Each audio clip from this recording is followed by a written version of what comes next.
Hi, I'm Scott Amos, executive producer on Tomb Raider Definitive Edition, and this Dev Diary will explore what makes a next-gen Lara. Lara's entire model was upgraded, both textures and materials.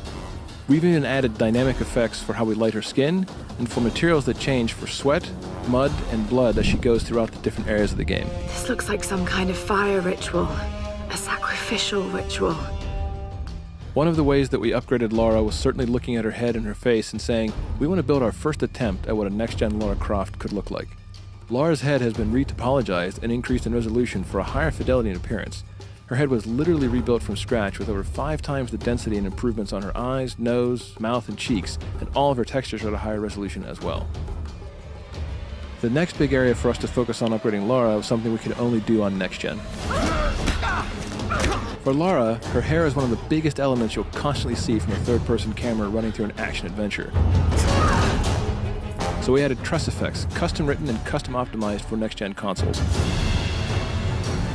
I hope this thing still works. This technique allows for all the individual strands of her hair to actually be calculated as a simulation in physics to react to wind, weather, and as she moves, runs, or she's even hanging upside down in the world, giving amazing fidelity to how this character looks on screen. One of the other ways we wanted to upgrade Lara was specifically looking at her skin. It's a very big deal. It's another part of her character that you see a lot, and she goes through so many big changes in this world where she gets muddy, or bloody, or wet from all the rain, or when wading through stagnant pools. So we wanted to add something special for how we light her skin as well. We've added subsurface scattering on Lara's skin. The net effect is that it gives her a more realistic and lifelike appearance. It literally means when light hits her, it goes just below the surface of the skin and scatters or diffuses as it would in real life. Drip maps have been added across Lara's skin that actually react dynamically in the environment when she's under stress or exposed to rain or wading through water. These drip maps are effectively textures or wraps overlaid on top of the model at different locations that are turned on or off during certain game events. So you can actually see the beads of rain rolling across her skin, and you can see the blood drying on her as she walks across some really dangerous and harsh environments. We put Lara through everything on this island, and we want players to feel that visceral sensation of being in this world with her and saying, oh my gosh, I can see the realism here. I can feel the pain and the angst that she's going through in each of these moments. So one of the things that we had to do, looking at the next-gen version of Lara Croft and looking at Tomb Raider, was put all kinds of simulation into the world.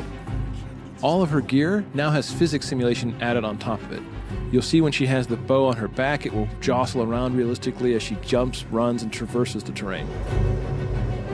We even went so far as to make the very arrows themselves and the quiver jostle and move according to how she runs and traverses the world.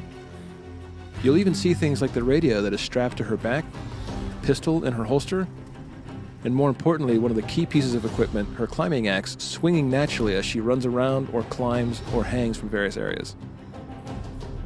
It adds that nice subtle nuance that when people see it, it just makes the world feel more realistic.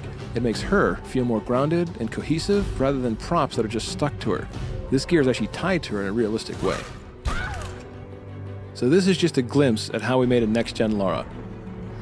From the different effects we added to the dynamically changing materials on Lara's skin. From all the new head, face, and tress effects hair to the physics we added to the gear itself. This is truly the definitive edition of Tomb Raider.